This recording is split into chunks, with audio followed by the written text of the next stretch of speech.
Hello बच्चों, कैसे हैं आप लोग। आई होप कि आप लोग अच्छे होंगे और आप सबकी पढ़ाई भी अच्छी चल रही होगी। आज की वीडियो में हम लोग करने वाले हैं एक्सरसाइज 3.3 एनसीईआरटी क्लास 10th की मैथ की बुक के एक्सरसाइज 3.3 के प्रॉब्लम को सॉल्व करेंगे। ये न्यू बुक है। इस न्यू बुक में जो है एक्सरसाइज 3.3 है, और अगर आप ओल्ड बुक देखेंगे तो ओल्ड बुक में जो है एक्सरसाइज 3.4 है, यानी कि प्रश्नावली 3.4 को आज हम लोग करेंगे। और ये हिंदी मीडियम स्टूडेंट और इंग्लिश मीडियम स्टूडेंट दोनों बच्चों के लिए है। तो आप किसी भी मीडियम के बच्चे होंगे, आपके लिए वीडियो यूज़फुल होगी। आज हम लोग करने वाले हैं विलोपन विधि, प्रतिस्थापना विधि से। तो हम लोगों ने पहले एक्सरसाइज जो इससे पिछला एक्सरसाइज बनाया था उसमें हम लोगों ने सॉल्व किया था, प्रतिस्थापना विधि इस्तेमाल की थी, ठीक है, यानी कि सब्स्टिट्यूशन मेथड हमने इस्तेमाल किया था। यहाँ पे आपको जो है इस एक्सरसाइज में आपको कह रहा है क्या कि आप यहाँ पर जो क्वेश्चन को, जो भी लीनियर पेयर दिया गया है, लीनियर इक्वेशन का पेयर, इसको आप एलिमिनेशन मेथड और सब्स्टिट्यूशन मेथड दोनों से सॉल्व कीजिए।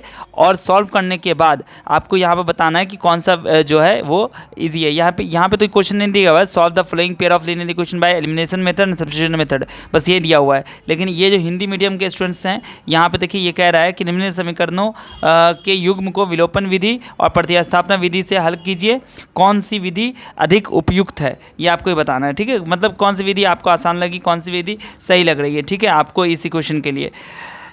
तो यहाँ पर जो सबसे पहला क्वेश्चन आपके पास है x + y = 5 और 2x - 3y = 4, इसको हम लोग हल करते हैं।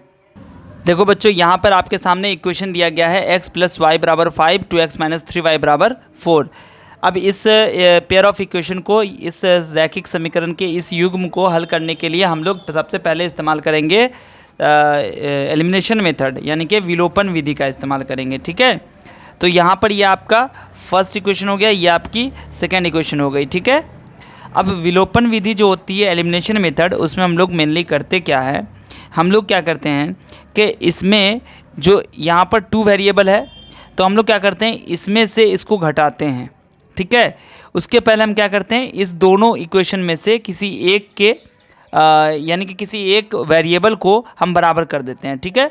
मतलब कि इसको या एक्स वाला या वाई वाला, हम किसी एक को बराबर करेंगे, ठीक है, मल्टीप्लाई करके इक्वेशन को मल्टीप्लाई कर देंगे। देखो मल्टीप्लाई करने से क्या होता है, इक्वेशन जो है ना वो बदलता नहीं है, सिर्फ वो क्या होता है, इक्विवेलेंट बन जाता है उसके। जैसे आपने भिन्न में देखा होगा कि 4/6 है, इसको अगर आप चाहोगे तो 2 से ऊपर नीचे गुना करोगे तो फ्रैक्शन आपका, भिन्न आपका चेंज नहीं होता है, बल्कि वो इक्विवेलेंट फ्रैक्शन बन जाता है। वैसे यहाँ पर हम किसी अगर इक्वेशन को अगर हम 2 से गुना कर देते हैं तो इक्वेशन हमारा वही रहता है, ठीक है। सिर्फ यहाँ पर x की जगह मान लो 2x आ जाएगा, y की जगह 2y आ जाएगा, 5 की जगह 10 आ जाएगा, मतलब इक्विवेलेंट इसका इक्वेशन बन जाएगा, ठीक। तो मेनली हम लोग को यहाँ पे क्या करना है, किसी एक वेरिएबल को बराबर करना है, इक्वल करना है, ठीक है। अब कभी कभी क्या होता है कि बराबर करने के लिए हमें किसी एक इक्वेशन को ही मल्टीप्लाई करना पड़ता है, और कभी कभी हमें बराबर करने के लिए किसी मतलब कि दोनों इक्वेशन को गुना करना पड़ेगा किसी नंबर से, ठीक है। बात समझ में आ गई।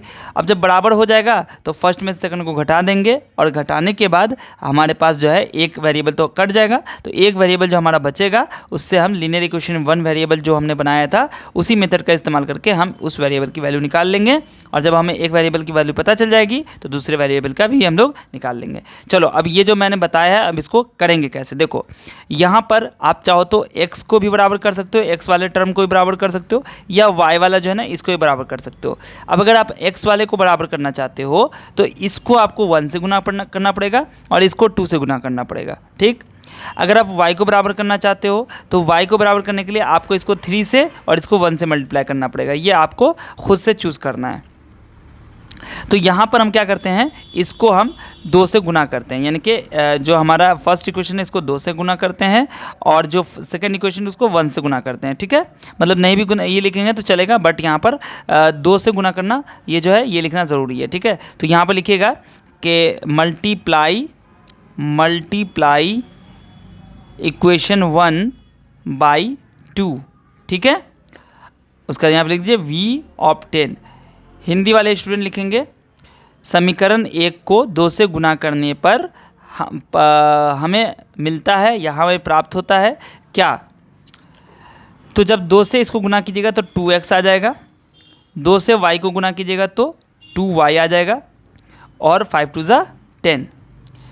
इसको जब 1 से गुना करोगे तो ये सारा का सारा यही रह जाएगा, 2x minus 3y is equal to 4। अब करना क्या है आपको, तो देखो यहाँ पर लिखेंगे हम लोग कि ये आपका इक्वेशन 3 या 4 भी बना सकते हो इसको, कि ये आपकी इक्वेशन 3 बन गई, ये आपकी इक्वेशन 4 बन गई। ठीक है, हालांकि वही चीज़ है तो कोई दिक्कत नहीं है। अब इसमें घटाएंगे हम लोग, क्या करेंगे, घटाएंगे।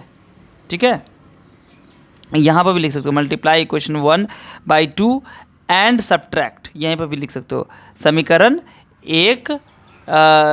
एक को 2 से गुना करने पर और घटाने पर। ठीक है, या फिर आप यहाँ पर भी लिख सकते हो कि सब्ट्रैक्ट इक्वेशन 4 फ्रॉम 3। अब यहाँ घटाओगे तो क्या हो जाएगा, जब हम माइनस करेंगे तो देखो यहाँ पे तो प्लस है ना, तो यहाँ पे आपका माइनस आ जाएगा। हमने क्या किया, अब इसको देखो आप थोड़ा रफ में देख लो, क्योंकि बहुत सारे बच्चों को ये चीज़ नहीं आ पाती है कि जब भी हम अलजेब्रिक जो हमें ऑपरेशन करते हैं, देखो 2x है और इधर 2x है, आपको घटाना है तो माइनस दोगे तो ये तो ज़ीरो हो जाएगा, इसलिए ये कट गया। अब देखो 2y है और आपके पास क्या है, माइनस 3y है। ठीक है ना, अब 2y में से 3y को घटाना है, माइनस का चिन्ह लगेगा यहाँ पर, तो क्या होगा, माइनस और माइनस प्लस, तो इसलिए हम यहाँ पर प्लस देंगे पहले। ठीक, तो इसका मतलब 2y minus minus plus 3y हो गया। तो देखो 3y के पहले कौन सा साइन लगा हुआ था, माइनस, अब 3y के पहले क्या आ गया, प्लस आ गया। मतलब ये कि 2y और 3y ऐड हो जाएगा, तो कितना बच जाएगा आपके पास, 5y। और यहाँ पर तो आपको माइनस ही लगेगा, क्योंकि प्लस से माइनस, 10 में से 4 माइनस करना है, तो 10 में 4 गया 6 हो जाएगा। तो y इज इक्वल टू क्या हो जाएगा, 6/5। तो कितने आराम से ये चीज़ निकल गई है ना। अब आपको करना क्या है, ये तो आपकी y की वैल्यू निकल गई। अब इसमें लिखो put the value of y in equation. ठीक है, किस इक्वेशन में रखना है, y का मान समीकरण, अब किसी में भी रख सकते हो, 1 2 3 किसी में भी रख सकते हो। ठीक है, हम 1 में रखते हैं, तो put the value of y in equation 1 क्या हो जाएगा, यहाँ पर 1 में क्या है, x प्लस वाई है ना, तो x की जगह क्या आपको रखना है, x ही रखना है।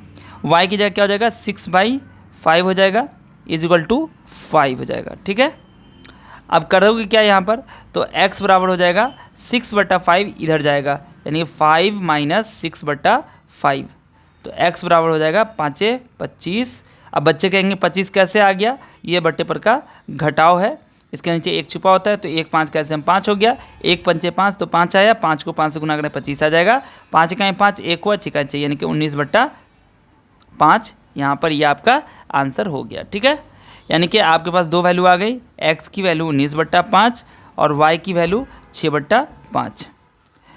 बच्चों अब इसको जो है ना, ये तो मैंने क्या है, by substitution method, sorry by elimination method, विलोपन विधि का इस्तेमाल करके, यहाँ पर लिख भी सकते हो आप बाई एलिमिनेशन मेथड।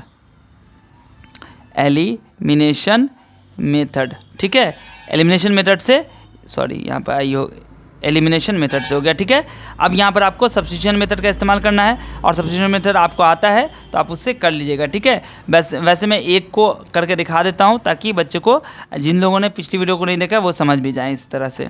देखो आपके पास इक्वेशन दिया गया था x + y = 5 और 2x - 3y = 4। ये आपकी पहली इक्वेशन, ये आपकी दूसरी इक्वेशन, हम ज़्यादा लिखेंगे नहीं। देखो यहाँ से क्या होगा, x + y = 5 है, तो x बराबर हो जाएगा 5 - y। ठीक, अब इसकी यानी कि x की जो वैल्यू है ना, किस में रखेंगे, सेकेंड में रखेंगे, तो 2 ब्रैकेट के अंदर 5 - y - 3y = 4, तो 2 5 = 10 हो जाएगा, माइनस 2y हो जाएगा, -3y = 4, क्या बन जाएगा, माइनस माइनस प्लस हो जाएगा, यानी कि 5y, और ये 10 इधर जाएगा तो 4 - 10 हो जाएगा, यहाँ माइनस लगा दो, बराबर -6 हो गया, तो y बराबर हो जाएगा -6/-5, माइनस कट जाएगा, यानी कि 6/5। तो y की वैल्यू आपकी 6/5 आई थी, यहाँ भी आ गई। इसी तरीके से आप x की वैल्यू यहाँ से निकाल सकते हो, x बराबर क्या है, 5 - y, y की वैल्यू हो गई 6/5, तो ये हो जाएगा 5 × 25 -6/5, यानी कि 19/5। तो इस तरह से सब्स्टिट्यूशन मेथड और एलिमिनेशन मेथड मैंने आपको फर्स्ट क्वेश्चन के लिए बता दिया है। अब आपको मैं सिर्फ एलिमिनेशन मेथड भी बताऊंगा, विलोपन विधि बताऊंगा, प्रतिस्थापन विधि जो है ये आप खुद से कीजिएगा। ठीक है, समीकरण यहाँ पे आपका पहला एक ये हो गया, दूसरा समीकरण आपके पास ये हो गया, ठीक है। अब आप करोगे क्या, तो यहाँ पर इसको गुना करो 2 से और इसको गुना करो 3 से। 3 दूनी 6 हो जाएगा, 6x प्लस 8y बराबर 20। 3 दूना 6x, 2 तिया 6y, 2 तिया 6 हो जाएगा, ठीक है। माइनस करोगे तो कैंसिल हो जाएगा, माइनस माइनस प्लस हो जाएगा, 8 6 14y बराबर हो जाएगा, माइनस करोगे यहाँ पे तो 14 हो जाएगा, यानी कि y बराबर हो जाएगा 14/14 यानी कि 1, ठीक है। तो यहाँ पर लिखोगे यहाँ पर, ठीक है, कि समीकरण 1 को इक्वेशन 1 को 2 से गुना किया, इक्वेशन 2 को 3 से गुना किया और घटाया, ये चीज़ लिख दोगे, ठीक है।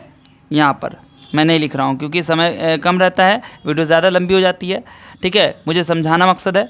अब यहाँ से इसके बाद ही आप करोगे, तो ये चीज़ मैं यहाँ पे कर रहा हूँ, आप इसको नीचे भी कर सकते हो, कोई दिक्कत नहीं है। अब y की वैल्यू जो है यहाँ पे लिखोगे put the value of y in equation, किस में रखना है आपको, value of y in equation. अब आप 1 में रख लो, 2 में रख लो, किसी में भी रख लो, ठीक है। हम इसको रखते हैं 1 में, इसमें कोई दिक्कत नहीं कि 2 में रखना है, 1 में रखना है, किसी में रख सकते हो। 3x प्लस 4 इंटू वाई की वैल्यू 1 बराबर 10, यानी कि 3x प्लस 4 बराबर 10। तो क्या हो जाएगा, 3x बराबर हो जाएगा 10 माइनस 4 यानी कि 6 हो गया। तो x बराबर हो जाएगा 6/3 यानी कि 3 दूनी 6। तो आ गया आपका आंसर 2, ठीक है। बात समझ में आ गई। चलिए, तो y बराबर 1 x बराबर 2 आपका आंसर हो गया, ठीक है। चलिए, अब इसके बाद जो तीसरा क्वेश्चन है उसको देखिए। इसका जो आपको सब्स्टिट्यूशन मेथड से अगर सॉल्यूशन चाहिए तो आप मुझे इंस्टाग्राम पर फॉलो करके वहाँ पर मैसेज कीजिएगा, या आप मुझे फेसबुक पर भी आप मुझे फॉलो कर लीजिए, वहाँ पर भी आप मैसेज कीजिएगा, तो मैं आपको ये सेंड कर दूंगा, ठीक है, इसका जो सॉल्यूशन है, ताकि वो आप देख लीजिए। लेकिन मुझे उम्मीद है कि आप खुद से कर भी लीजिएगा। लेकिन अगर बच्चों किसी को दिक्कत होता है तो आप मुझे कमेंट में बोल दीजिएगा कि मैंने सर व्हाट्सएप पे इंस्टाग्राम या फेसबुक पर मैसेज किया, आप उसको भेज दीजिए सॉल्यूशन, ठीक है। अगला इक्वेशन आपके पास है 3x माइनस 5y बराबर -4 बराबर 0। उसके बाद आपका दूसरा इक्वेशन है 9x बराबर 2y प्लस 7। तो यहाँ पर लिख सकते हो 9x माइनस 2y बराबर 7, ठीक है। और ये आपका हो जाएगा, यहाँ से इसको बना सकते हो 3x माइनस 5y बराबर 4। तो आपके पास दो इक्वेशन कौन कौन से हो गए, 3x माइनस 5y बराबर 4 और 9x माइनस 2y बराबर 7। ये आपके दो इक्वेशन हो गए, ठीक है। तो ये आपका पहला इक्वेशन, ये आपका दूसरा इक्वेशन बन गया। अब इसमें देखो कौन सा बराबर करना है आपको, x वाला ही बराबर कर दो। देखो 3x है, यहाँ 9x है, तो इसको अगर 3 से गुना करोगे तो 3 9 हो जाएगा, और इसको 1 से गुना करोगे तो 9 का 9 होगा, यानी कि इसको 3 से गुना करेंगे, इसको 1 से गुना करेंगे, तो 3 तिया हो जाएगा 9x minus 5y is equal to 4 3 12 हो गया। 9x को 1 से गुना करेंगे, 9x माइनस 2y बराबर 7 हो जाएगा, ठीक है। अब माइनस करेंगे, देखो आप प्लस भी करते हो माइनस भी कर सकते हो, कुछ भी कर सकते हो। यहाँ पे जो होगा ना साइन, उसके हिसाब से चेक करना होता है कि माइनस करेंगे या प्लस करेंगे, ठीक है। अगर यहाँ पे माइनस होता, सपोज यहाँ माइनस लगा होता ना, तो देखो 9x है, यहाँ पे देखिए आपको मैं समझा दूँ यहाँ पर, क्योंकि देखो अगर 9x है, यहाँ भी 9x है, तो बीच में माइनस करेंगे तब 0 होगा। अगर यहाँ माइनस लगा होता तो क्या करना होता, प्लस करना होता, तभी तो प्लस माइनस माइनस बनता, समझ गए ना। तो कहाँ प्लस करना है, माइनस करना है, ये ध्यान रखना। अब इसके बाद क्या करोगे, इधर देखो माइनस करोगे तो ये तो आपका कैंसिल हो गया, माइनस करना है इसमें से इसको, तो माइनस माइनस प्लस हो जाएगा और ये माइनस हो जाएगा, यानी कि -y और प्लस 2y कितना हो गया, -3y, ठीक है, इज इक्वल टू 5 हो जाएगा, ठीक है। अब यहाँ से y की वैल्यू क्या आ जाएगी, y की वैल्यू आपके पास हो जाएगी 1 मिनट, 5 या 15 हो जाएगा, 5 3 15 होगा ना यहाँ पे, तो 15 में से 2 जाएगा तो 13 आएगा, ठीक है, ध्यान रखना। 5/13 और ये माइनस है, तो माइनस नीचे लिखो या ऊपर लिखो, बात बराबर है। तो y की वैल्यू -5/13 आ गई। अब यहाँ पे लिखिएगा put the value of y in equation 1। क्या हो जाएगा, 1 कहाँ है आपके पास, 3x माइनस 5 बराबर 4 है, 3x माइनस 5 इंटू -5/13 बराबर 4। तो क्या हो जाएगा, 3x माइनस माइनस प्लस हो जाएगा, 25/13 बराबर 4। यहाँ पे हो जाएगा 3x बराबर 4 माइनस 25/13। तो ये हो जाएगा 3x बराबर हो जाएगा यहाँ पर या फिर और 13 चौका 52 माइनस 25/13 कितना हो गया, 12 में से 5 गया 7, 4 में से 2 गया 2, 27/13।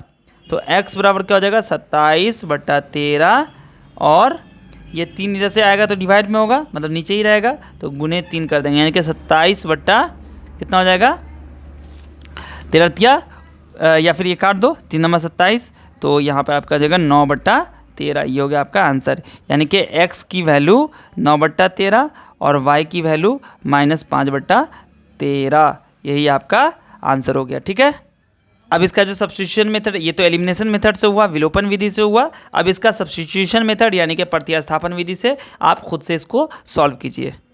देखो यहाँ पर ये जो आपका इक्वेशन दिया गया है ये बट्टे में दिया हुआ है ना, यहाँ पर बट्टा इधर, तो आप करोगे क्या कि 2 3 का एलसीएम ले लेना, हो जाएगा 6, 2 तिया 6 तो 3x प्लस 3 दूनी 6 तो 4y हो जाएगा बराबर -1, यानी कि आपका इक्वेशन तैयार हो गया 3x प्लस 4y बराबर 6 का 6 -6। ये आपका फर्स्ट इक्वेशन बन गया।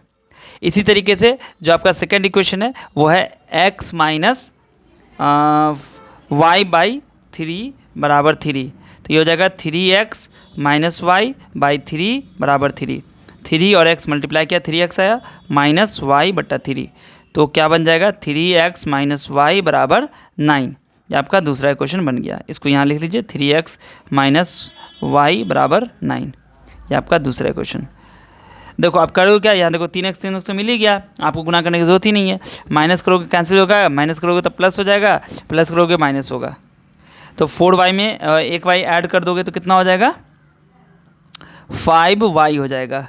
ठीक है ना, 5y हो गया is equal to minus minus plus, यानी कि 6 9 15 हो गया। ठीक है, तो -15, तो y बराबर क्या हो जाएगा -15/5, 5 दिया 15 कट जाएगा तो -3 आ गया। ठीक है, अब यहाँ पे लिखिएगा put the value of equation put the value of x in equation 1। क्या हो जाएगा आपका इक्वेशन 1 क्या था, 3x प्लस 4y बराबर -6, तो 3x प्लस 4 इंटू -3 बराबर -6, तो 3x देखो 4 तिया 12 -12 बराबर -6, तो -12 उधर जाएगा, 3x बराबर हो जाएगा -12 उधर जाएगा तो +12 बन जाएगा, -6 तो पहले से था ही, तो ये हो जाएगा 3x बराबर हो जाएगा 6, माइनस प्लस माइनस 12 में से गया 6, तो x बराबर क्या हो जाएगा 6/3, यानी कि 3 दूनी 6, तो x की वैल्यू 2 आ गई, y की वैल्यू -3 आ गई। ठीक है, समझ में आया, तो ये आपका आंसर होगा। अब इसको आप सब्स्टिट्यूशन मेथड प्रतिस्थापन विधि से हल कीजिए। ठीक है, और इसका जो अगला क्वेश्चन है जो इसमें 3.3 का जो यहाँ पर form the pair of linear equation, यानी कि इक्वेशन बनाना है रैखिक समीकरण बना के और तब इसको सॉल्व करना है एलिमिनेशन मेथड से, अगर वो एग्जिस्ट करते हैं तो। ठीक है, यानी कि चेक करेंगे पहले कि उसका एक हल होगा, कई हल होगा या फिर कोई हल नहीं होगा, तो उसके बाद अगर होगा तो एलिमिनेशन मेथड से उसको सॉल्व करेंगे। ठीक है, तो आपका ये एक्सरसाइज ख़त्म हो जाएगा, उसके बाद फिर हम लोग जो अगला एक्सरसाइज है उसको हम लोग करेंगे। ठीक है, उम्मीद करता हूँ कि ये वीडियो आपके लिए बहुत ही ज़्यादा यूज़फुल हुई होगी। ठीक है, अपने सभी दोस्तों के साथ इस वीडियो को शेयर कर दीजिए जितना ज़्यादा से ज़्यादा हो। ठीक है, और वीडियो को अगर लाइक नहीं किया तो लाइक कर दीजिएगा, शेयर नहीं किया तो शेयर कर दीजिएगा। और आप लोग लाइक नहीं करते हो, भूल जाते हो या पता नहीं क्यों। अगर आपको वीडियो अच्छी भी नहीं लगी तो भी बताइए। ठीक है, ऐसा नहीं कि अच्छी लगी तो ही बताइए, अगर अच्छी नहीं लगी है, आपको कोई कमी लग रही है, आपको कुछ अगर दिक्कत हो रहा है तो आप ज़रूर कमेंट में बताइएगा। ठीक है, मिलता हूँ फिर आपसे अगली वीडियो में, तब तक आप सब अपना ध्यान रखिए। वीडियो देखने के लिए आप सभी का बहुत बहुत शुक्रिया।